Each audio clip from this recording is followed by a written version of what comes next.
Hello everybody, my name is Ashwani Sharma and this is your daily guidance program 2.0। आप लोगों को शायद पता ना हो, एसएससी की तरफ से एक नोटिफिकेशन आई है। अब आपका एग्ज़ाम अक्टूबर की जगह थोड़ा पहले होने जा रहा है। प्रीपोन्ड हो गया आपका एग्ज़ाम और ये एग्ज़ाम आपका इसी संडे को होगा और आप लोगों के पास सिर्फ सैटरडे है प्रिपरेशन करने के लिए। अब ये न्यूज़ सुन के आप जितने अटेंटिव हो गए हों, बस यही अटेंटिवनेस आपकी एग्ज़ाम तक रहेगी तो डेफ़िनेटली आपका एग्ज़ाम क्लियर हो जाएगा। आप जिस लेज़ीनेस में हो अभी, सभी बच्चों की बात नहीं कर रहा हूँ, लेकिन काफ़ी बच्चे ऐसे हैं जो लेज़ीनेस में अभी डूब चुके हैं कि अक्टूबर में एग्ज़ाम है, धीरे धीरे कवर कर लेंगे। और प्रोक्रेस्टिनेशन का भूत सर पे चढ़ चुका होगा उनके, चीज़ों को टालने लगे होंगे कि हाँ अभी काफ़ी टाइम है, हो जाएंगी चीज़ें। ओवर कॉन्फिडेंस में होंगे। लेकिन इस बात को समझो कि कंपटीशन बहुत ज़्यादा हाई है। जो सबसे ज़्यादा डिज़र्विंग होगा, जो सबसे ज़्यादा मेहनती होगा, उसका सिलेक्शन होगा।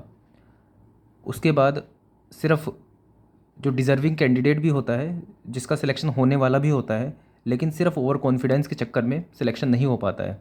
और उसके बाद बस कुछ ऐसे स्टेटमेंट्स होते हैं उन बच्चों के कि काश यार थोड़ा सा और पढ़ लेता, या फिर यार ये तो आता था, रिवीजन ही तो करना था, बस ये सब चीज़ें। लेकिन इन सब स्टेटमेंट्स का कोई फ़ायदा नहीं है। सिलेक्शन होने और ना होने में ज़मीन आसमान का अंतर होता है। आपके पास दुनिया भर की नॉलेज है लेकिन आपके पास सिलेक्शन नहीं है, तब भी आपको उसी नज़र से देखा जाएगा समाज में, जैसे कि उस बच्चे को देखा जाएगा जिसका सिलेक्शन नहीं हुआ है और उसने जस्ट अभी पास आउट किया था या फिर कोई नॉलेज नहीं है। ये एक तरह का नेगेटिव मोटिवेशन है, लेकिन आपके काम का है। अभी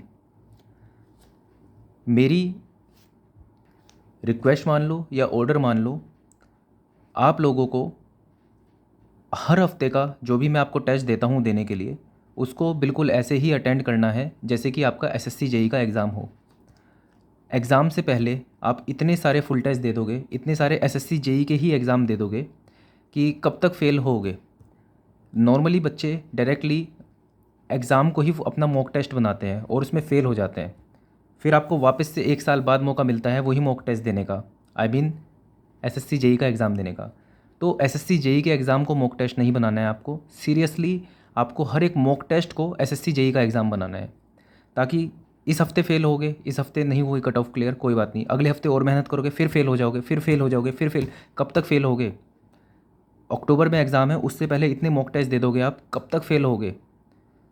तो ये मेरी रिक्वेस्ट है आप लोगों से कि जो भी आप फुल टेस्ट दे रहे हो, संडे को आपको जो भी फुल टेस्ट होता है उसको बिल्कुल अवेयरनेस के साथ, ईमानदारी के साथ दो कि जैसे वो आपका एसएससी जेई का ही एग्ज़ाम हो। तो आज के अपने टास्क के ऊपर आ जाते हैं। आज आपको क्या करना है? नॉन टेक रिवीजन डे मैं नहीं मानूंगा इसको उतना, लेकिन एक तरह से आपके जो बैकलॉग हैं नॉन टेक के, उनको कवर कर सकते हो आप इस दिन में। अगर आपने सभी टॉपिक जो मैंने आपको दिए थे इस हफ्ते एक न्यू पैटर्न के हिसाब से, वो आपने सभी कवर किए हैं तो आप सब रिवीजन कर सकते हो। लेकिन इन टॉपिक्स में से जो कि जैसे पॉलिटी में sources of Indian constitution, article, schedule, parts and life list, ये सब मैंने आपको टॉपिक दिए थे। इनमें से जो भी आपका टॉपिक छूट गया है, आप नहीं कर पाए हो टाइम की कमी की वजह से, तो आज रिवीजन करने की जगह नॉन टेक को आप उन सब टॉपिक को कवर करके अपने शॉर्ट नोट्स बना लो। एक दो टॉपिक जो भी आपके छूट गए हो, 3-4 टॉपिक, उनको कवर कर लो पूरा रिवीजन करने की जगह। आपको मेन रिवीजन पे जो फोकस करना है वो है टेक्निकल रिवीजन डे। कल मैंने आपको एक टेक्निक बताई थी, टेक्निकल बूस्टर। उस टेक्निक का इस्तेमाल करना है आपको रिवीजन के लिए। अभी कल मैंने आपको टेक्निक बताई थी, अब उसको अप्लाई करके देखना है कि सही में ये वर्क कर भी रही है कि नहीं कर रही है। और इस बार आपको जो बुक चूज़ करनी है वो है एसएससी जेई की आईएएस मास्टर की बुक। नहीं है तो आपको नीचे कमेंट सेक्शन में मिल जाएगी। इस किताब से आपको क्या करना है? सबसे पहली बात, आपको लास्ट क्वेश्चन से स्टार्ट करना है, 2022 के क्वेश्चन से स्टार्ट करना है। 1 2 3 4 5 6 7 8 9 10 11 12 जितने भी आपके सब्जेक्ट हैं उनको लिखोगे आप। सब्जेक्ट जैसे सोम, स्ट्रक्चर, स्टील, आरसीसी, एफएम, आपको सोम उठाना है। जैसे जैसे आज आपने सोम कर लिया तो सोम छोड़ सकते हो, सोम को टाइम देने से फ़ायदा नहीं है क्योंकि आज आपने सोम किया होगा। जिसने नहीं किया है उसके लिए बता रहा हूँ। जैसे आपने एफएम उठाया, एफएम के अंदर मान लो 10 चैप्टर हैं, पहले चैप्टर पे आए, उसके लास्ट के सिर्फ 5 क्वेश्चन करने हैं आपको, लास्ट के 5 क्वेश्चन। सेकंड चैप्टर के लास्ट के 5 क्वेश्चन, थर्ड चैप्टर के लास्ट के 5 क्वेश्चन, फोर्थ चैप्टर के लास्ट के 5 क्वेश्चन। आपको ये टेक्निक यूज़ करनी है अपने रिवीजन के लिए आज की डेट में। ऐसे बहुत सारे चैप्टर होंगे जो आपने नहीं पढ़े हैं, फिर भी आपको उनके लास्ट के 5 क्वेश्चन देखने हैं और कोशिश करनी है उनको समझने की। ये रिवीजन डे तो है, लेकिन इसके अंदर आप सीखोगे भी बहुत। तो सिर्फ 5 क्वेश्चन आपको करने हैं। 5 क्वेश्चन से ज़्यादा बढ़ने की कोशिश करोगे तो ऐसा होगा कि आप सभी कुछ कवर नहीं कर पाओगे। 5 क्वेश्चन के हिसाब से भी काफ़ी कुछ ज़्यादा हो जाएगा, लेकिन ये जो मैंने अभी लेक्चर दिया शुरू के कुछ मिनट में, वो लेक्चर इसलिए था ताकि आपके लिए ये अर्ज हो कि ये कितना ज़रूरी है करना रिवीजन, क्योंकि कल को आपका एसएससी जेई का ही एग्ज़ाम है। संडे को आपका एसएससी जेई का ही एग्ज़ाम होगा। उसके लिए आप जितनी मेहनत कर सकते हो उतनी आपको करनी है।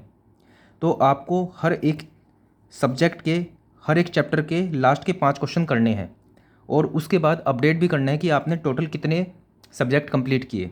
जैसे एक बच्चे ने एफएम कर लिया, स्ट्रक्चर कर लिया, सोम कर लिया, स्टील आरसीसी कर लिया, ठीक है, और सॉइल कर लिया, इन्वायरमेंट कर लिया, 7 उसके सब्जेक्ट हो गए। तो अपडेट करना है वर्चुअल लाइब्रेरी पे कि आपने कितने सब्जेक्ट्स का रिवीजन करके तब आपने टेस्ट दिया। तो ये आप लोगों के लिए टास्क रहेगा कि आप अपडेट ज़रूर करोगे वर्चुअल लाइब्रेरी के ऊपर कि आपने कितने सब्जेक्ट कवर किए। और मैं ये एक्सपेक्ट कर रहा हूँ कि जिन बच्चों को ये दिक्कत थी कि उनके जो टेक्निकल में मार्क्स हैं वो फ्रीज़ हो गए हैं, मुझे लगता है उनके मार्क्स डेफिनेटली अब इम्प्रूव होने वाले हैं।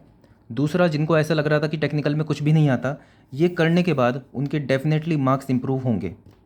और ऐसा नहीं है कि आपने एसएससी जेई के प्रीवियस ईयर करोगे। मैं आपको एसएससी जेई का प्रीवियस ईयर करने के लिए नहीं दूंगा टेस्ट में, मैं आपको मॉक टेस्ट ही दूंगा कोई करने के लिए।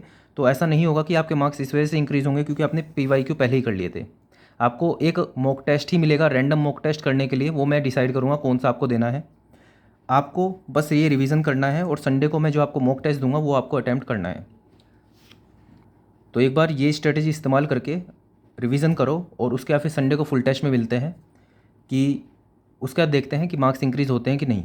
अगर नहीं होते हैं तब और नई चीज़ें लाई जाएंगी आप लोगों के लिए, आपकी प्रिपरेशन के लिए, आपके मार्क्स बढ़ाने के लिए। फ़िलहाल इस टेक्निक का यूज़ करके डेफिनेटली आपके मार्क्स बढ़ेंगे ही बढ़ेंगे। तो आज की वीडियो में टास्क रिलेटेड चीज़ें इतनी ही हैं। आपके जो भी पेंडिंग क्वेरीज़ हैं आज की वीडियो में मैं कवर करने की कोशिश करूँगा। अच्छा, 2 मैसेज मुझे देने हैं आप लोगों को। पहला मैसेज ये कि आप लोग टेलीग्राम पे, इंस्टाग्राम तो अनइंस्टॉल्ड है लेकिन आते होंगे उस पर भी मैसेज। टेलीग्राम पे, जीमेल पे, मतलब अलग अलग सोशल मीडिया साइट पे आप मुझे मैसेज करते हो। टाइम की बहुत कमी की वजह से ये वीडियो बनने में भी काफ़ी टाइम लग जाता है। अब इसको एडिट करना, थंबनेल अपलोड करना, बहुत सारी चीज़ें लग जाती हैं। चेक करना सही बनी है क्या, कई बार गलत भी हो जाती है वीडियो, फिर से दोबारा से बनानी पड़ती है, तो काफ़ी टाइम जाता है। उसके अलावा मेरे खुद के एग्ज़ाम हैं तो मैं उनके लिए प्रिपरेशन करता हूँ, तो बहुत कम टाइम बचता है मेरे लिए। मतलब मेरी पर्सनल लाइफ भी लगभग सारा टाइम उसका चला जाता है। तो उसके बाद भी मुझे थोड़ा सा टाइम मिलता है तो मैं टेलीग्राम के भी और जीमेल के जो आपकी क्वेरीज़ हैं उनको रिप्लाई कर देता हूँ। लेकिन आपकी ये एक्सपेक्टेशन कि मैं आपको टेलीग्राम के ऊपर ही लिख के सब चीज़ें आंसर करूं, ये पॉसिबल नहीं है। कई बार ऐसा होता है कि आपने एक छोटा सा सवाल पूछा कि वाईसीटी एई सही रहेगी क्या, मैं बोल दूंगा हाँ, इसमें मेरा कोई टाइम नहीं गया और कोई दिक्कत नहीं है। लेकिन कुछ सब्जेक्टिव क्वेश्चन होते हैं कि जैसे आपने कुछ प्रिपरेशन से रिलेटेड बहुत कुछ मुझसे क्वेश्चन पूछा और उसका आंसर बहुत लंबा है, तो पहली बात तो मैं लिखूँगा भी उसको टाइम लगा के, तब भी मैं आपको उतना अच्छे से नहीं समझा पाऊँगा आपको। तो मेरी आप लोगों से रिक्वेस्ट है कि आप अपना सवाल यूट्यूब के कमेंट सेक्शन में ही पूछोगे मुझसे, तो मैं अपनी वीडियो के ज़रिए ज़्यादा अच्छे से मैं बता पाऊँगा। टेलीग्राम और जीमेल पे सवाल जो हैं आपके कुछ इस तरह के होने चाहिए कि जिसमें शायद आपको येस और नो की ही ज़रूरत हो, या फिर आपको कोई नोट्स चाहिए उनसे रिलेटेड आपने कुछ पूछा, या फिर कोई ऐसे सवाल जिनका मैं तुरंत उनका आंसर दे सकूं, ताकि आपका भी टाइम बच सके, मेरा भी टाइम बच सके। क्योंकि ये बात बिल्कुल सच है कि अगर कोई सवाल का टेक्स्ट में मैं सब्जेक्टिवली बिल्कुल आंसर लिखूंगा तो मुझे भी काफ़ी टाइम लगेगा उसे करने में, और आप उतना समझ भी नहीं पाओगे, क्योंकि जितना वीडियोस के ज़रिए बोल के मैं समझा पाऊँगा उतना मैं लिख के नहीं समझा पाऊँगा आप लोगों को। तो मेरी रिक्वेस्ट आपसे ये है कि अगर आपका सवाल कुछ ऐसा है कि जिसमें हाँ या ना इन्वॉल्व है, या फिर बहुत छोटा सा आंसर से आपका काम चल जाएगा, तो आप टेलीग्राम पर मैसेज कर सकते हो या जीमेल के ऊपर मैसेज कर सकते हो आप। लेकिन ऐसे सवाल जिनका बिल्कुल सब्जेक्टिव बहुत बड़ा आंसर देना हो, या फिर जैसे आपने पूछा कि शॉर्ट नोट्स कैसे बनाएं, तो इसके लिए तो पूरी वीडियो की करीब 10-15 मिनट लग जाएंगे मुझे समझाने में। वो मैं आपको टेक्स्ट पे नहीं समझा सकता, समझाना चाहूँ तब भी नहीं समझा सकता। तो इसमें आप लोग समझोगे कि मैं वो चीज़ वहाँ नहीं बता सकता आपको, क्योंकि वहाँ बता ही नहीं पाऊँगा मैं। ठीक है, दूसरा मैसेज ये मैसेज जो है ये आपकी वेलबींग से रिलेटेड है, आपकी हेल्थ से रिलेटेड है। आजकल वायरल बहुत ज़्यादा फैल रहा है, ठीक है, कंजक्टिविटीज़ भी हो रही है, आई फ्लू बहुत फैल रहा है। तो पहली बात ये समझो कि आपकी हेल्थ सही होगी तो आप तब सब चीज़ें कर पाओगे अच्छे से। एक ये चीज़ समझो, मान लो आपको फ़ीवर है तो कितने दिन रहेगा वो फ़ीवर? मान लो 4 दिन रहा, उसके बाद तो महीनों है ना आपके पास। आप ये सोचो अगर जो कि ये 4 दिन में ही मैं सब कुछ पढ़ लूँ, तो ये सही नहीं है। आप 4 दिन में पढ़ने की कोशिश करोगे तो ना पढ़ पाओगे और ना ही अपनी तबीयत सही कर पाओगे। ये आगे तक 7-8 दिन 10 दिन तक खिंच जाएगा और उसके बाद फिर रिकवरी में भी आपको और ज़्यादा टाइम लग जाएगा। आपको एक मैनेजर की तरह अपने टाइम को मैनेज करना है और ये समझना है कि आपकी टाइम की बहुत ज़्यादा वैल्यू है। अगर आपकी अभी तबीयत ख़राब है तो अभी ध्यान दो इस चीज़ के ऊपर, रेस्ट करो, ठीक है। थोड़ी वैकेशन ले लो अपनी पढ़ाई से अभी फ़िलहाल के लिए, अगर आपकी तबीयत ख़राब है। और उसके बाद फिर वापस से जब आपकी तबीयत सही आ जाए तो हो जाए तो वापस आओ ना उस चीज़ में। ये समझो कि इतने महीने आपको मिलते हैं पढ़ने के लिए, ये 2-4 दिन भी आप सोचोगे कि वैसे आप नहीं पढ़ोगे, लेकिन जिस दिन तबीयत ख़राब होगी उस दिन ज़रूर आपको महसूस होगा कि यार आज तो पढ़ना चाहिए। तो ऐसा नहीं है, तबीयत सही कर लो और उसके बाद फिर अपनी पढ़ाई स्टार्ट करो। तबीयत ख़राब होने में भी जितना कंफर्टेबली आप पढ़ सको उतना पढ़ लो। अगर आप के अंदर से ऐसे गिल्टी फील होती है कि ना पढ़ते हुए, तो जितना पढ़ पाओ बस उतना पढ़ लो कंफर्टेबली, बाकी अपनी बॉडी को रेस्ट दो, सही हो जाओ, फिर बहुत अच्छे से पढ़ाई करो, उससे ज़्यादा एफिशिएंसी से पढ़ाई करो। ठीक है, ये दोनों चीज़ें मेरी आपसे रिक्वेस्ट थी और एडवाइस भी थी मेरी तरफ से। तो अब आपके क्वेरीज देख लेते हैं। तो अपने पहले कमेंट से स्टार्ट करते हैं। सुमित 35 का कमेंट है, क्वेश्चन है कि सर मैं फ्रेशर हूँ और जसपाल सर के नोट्स फॉलो कर रहा हूँ, तो क्या मेरा एसएससी जेई में सिलेक्शन हो जाएगा? आपका ईएससी, गेट, एसएससी या जितने भी एग्ज़ाम है सभी में सिलेक्शन हो जाएगा अगर आप जसपाल सर के नोट्स भी बहुत अच्छे से कर लोगे, क्योंकि वो बिल्कुल कंप्लीट नोट्स है। तो इसलिए मैं जसपाल सर के नोट्स ही आपको अवेलेबल कराता हूँ। कोई पर्टिकुलर एग्ज़ाम होता है जैसे एसएससी जेई है, उसके अंदर जसपाल सर के नोट ये कंप्लीट है, लेकिन उसमें से एसएससी जेई मान लो इतना पूछता है, तो मेरा काम यहाँ पर ये होता है कि नोट्स तो मैं आपको जसपाल सर के दूँ, लेकिन जो एसएससी जेई का काम है, जो एसएससी जेई में आने वाला है, मैं वो चीज़ें आपको करने के लिए दूँ। कर आप सब कुछ सकते हो, लेकिन पहले ये करोगे फिर आप बाकी की नॉलेज लोगे। ठीक है, तो सीधा आंसर ये है कि जसपाल सर के नोट्स पढ़ोगे तो 100% हर एक एग्ज़ाम में सिलेक्शन हो जाएगा आपका। नेक्स्ट क्वेश्चन वरुण जी पूछते हैं कि मैकेनिकल वाले कैसे पता करें कि कौन से टॉपिक को पीवाईक्यू से देखना है और कौन से को नोट से पढ़ना है। तो अगर मैं सिविल से एग्जांपल लूँ आपको, तो ये जितनी भी चीज़ें मैं बता रहा हूँ अपने एक्सपीरियंस से बता रहा हूँ। बाकी एक थंब रूल आप यूज़ कर सकते हो कि जिस चैप्टर में क्वेश्चंस ज़्यादा पूछे गए हैं, या फिर इस तरह से ना सोच के ऐसे समझ सकते हो कि नोट से पढ़ने की ज़रूरत कौन से चैप्टर्स को है। जो भी चैप्टर्स में कॉन्सेप्ट इन्वॉल्व हैं, जिसके अंदर एक कॉन्सेप्ट को करने से आपके 100 क्वेश्चन हो सकते हैं। एक एग्जांपल से बताऊंगा, आपके सिलेबस में भी वो टॉपिक है, जैसे मोहर सर्कल है। मोहर सर्कल का आपका चैप्टर जो होगा ट्रांसफॉर्मेशन ऑफ स्ट्रेसेस शायद हो आपके उसमें। तो अगर आप मोहर सर्कल पढ़ लेते हो तो उससे रिलेटेड 100 से ज़्यादा क्वेश्चन आप कर लोगे और हर बार नए क्वेश्चन आते हैं वो सब आप कर लोगे। लेकिन अगर आप मोहर सर्कल के चैप्टर में जाके हर एक क्वेश्चन को अलग से समझने की कोशिश करो और रटने की कोशिश करो कि हाँ इसमें क्या लगाया है, इसमें क्या लगाया है, तो ये आपके 100 क्वेश्चन करने भी बिल्कुल बेकार होंगे, क्योंकि जो उससे अगले वाला क्वेश्चन आपके पास आएगा वो कुछ और तरह से पूछ लिया जा सकता है, तो आप वो क्वेश्चन नहीं कर पाओगे। तो सीधी सी बात यह है कि आपने देखा कि किसी कॉन्सेप्ट के ऊपर बहुत सारे क्वेश्चन आ रखे हैं, तो पहले उस कॉन्सेप्ट को अपने नोट से पढ़ो और उसके बाद फिर जाके आप पीवाईक्यू करो। बाकी आपको ये जानना है कि चैप्टर कौन से इंपॉर्टेंट है, वो तो डायरेक्टली आप पीवाईक्यू से देख सकते हो।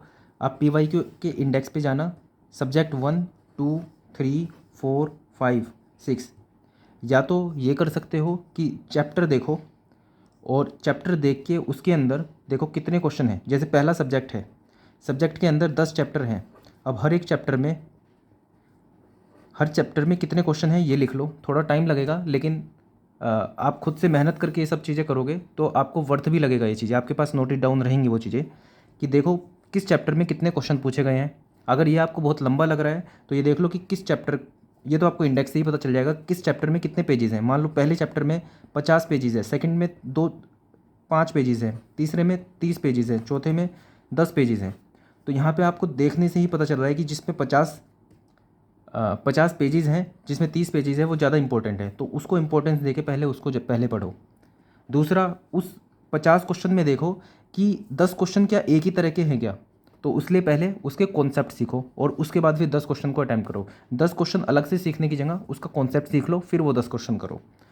बाकी हाँ, ये सिविल वालों के लिए बेनिफिट ये है क्योंकि ये सब चीज़ें मैंने एक्सपीरियंस से सीखी हैं, तो ऐसे लॉजिक लगाने की मुझे ज़रूरत नहीं पड़ती। मैं अपने एक्सपीरियंस से डायरेक्टली बता देता हूँ आपको। बाकी इसका अगर जो रूल बनाना चाहो कि ये मैं कैसे बताता हूँ, तो आप ये चीज़ यूज़ कर सकते हो कि अगर जिसमें क्वेश्चन ज़्यादा पूछे गए हों किसी एक कॉन्सेप्ट से, पहले तो उस कॉन्सेप्ट को पढ़ लो और उसके बाद फिर उसके सभी क्वेश्चन करो। एक चीज़ ये। दूसरा, चैप्टर कौन से इंपॉर्टेंट हैं वो आप इस तरह से पता लगा सकते हो, पेज नंबर से या फिर क्वेश्चन से। इवन कई सारे यूट्यूबर्स ये भी बता देते हैं कि किस ईयर में किस चैप्टर से सबसे ज़्यादा क्वेश्चन आए हैं। बिल्कुल बार चार्ट में आपको मिल जाता है, या तो आप वीडियो ढूंढ के भी ये कर सकते हो, बाकी थोड़ी मेहनत करके आप खुद भी कर सकते हो PYQ से। एक क्वेश्चन है कि सर मेरे पास YCT JEE के सारे वॉल्यूम हैं, तब भी YCT AE की बुक लूँ क्या मैं? तो पहली बात तो YCT, चलो मैं अभी लिख लेता हूँ ये YCT JEE अपलोड। ठीक है, मैं ये YCT JEE के पाँचों वॉल्यूम अपलोड कर दूंगा मैं आज। ये मैंने लिख लिया है। YCT AE भी मैंने अपलोड कर रखी है। पहले तो आप ये करो, आपने YCT JEE अगर जो कर रखी है, आप एक बार YCT AE के क्वेश्चन देखो। ठीक है, ये अपलोड कर रखी है, ये काम आपका है। मैं आपको बताता हूँ कि इन दोनों में फ़र्क क्या है। YCT JEE मैंने देखी थी, उसके मैंने क्वेश्चन देखे थे, तो उसके क्वेश्चन लगभग काफ़ी हद तक वन लाइनर टाइप के हैं। और SSC JEE के जो मेंस वाला है और इवन प्री में भी अब थोड़े कॉन्सेप्चुअल क्वेश्चन पूछे जाने लगे हैं। अब सिर्फ ये नहीं है कि वन लाइनर डायरेक्टली आपसे पूछ लिए जाते हैं, तो कॉन्सेप्ट इन्वॉल्व होते हैं। मतलब सभी चैप्टर्स नहीं देखे मैंने YCT JEE के, कुछ BMC के मैंने देखे थे। तो YCT AE में दोनों का कॉम्बिनेशन है, वन लाइनर्स भी हैं इसके अंदर और इसके अंदर कॉन्सेप्ट इन्वॉल्व करके न्यूमेरिकल्स भी हैं और काफ़ी सारे क्वेश्चन कॉन्सेप्चुअल भी हैं। तो इसलिए मैं YCT AE रिकमेंड करता हूँ। अगर जो JEE आपने कर रखी है तो उसको एक बार और रिवाइज कर लो और YCT AE से नए क्वेश्चन करने की कोशिश करो। ठीक है, तो ख़रीदने की तो ज़रूरत नहीं है आपको, अपलोड मैंने कर दी है। एक बार देख लो, संतुष्ट हो जाओ कि हाँ इस किताब की आपको ज़रूरत है तो ख़रीद लेना। बाकी एक बार पहले करके देखो इसको। एक क्वेश्चन है इंजीनियर क्लासेस बाय AK का। इन्होंने बोला है कि इनके 5 सब्जेक्ट कंप्लीट हो गए हैं, टेक्निकल बाकी बचा हुआ है। LRC का एग्ज़ाम है इनका 10 दिन बाद, जिससे मैक्सिमम नंबर आ जाएं 75 टेक्निकल में। तो आज जो मैंने टेक्निक आपको बताई है, इस टेक्निक का यूज़ करके आप संडे को टेस्ट दो। उसके बाद फिर आपको खुद ही महसूस हो जाएगा कि आपको क्या करना चाहिए इन 10 दिन। चलो आज इतना ही रखते हैं क्योंकि काफ़ी लेट भी हो गया है, वीडियो अपलोड होने में भी 12 बज जाएंगे शायद।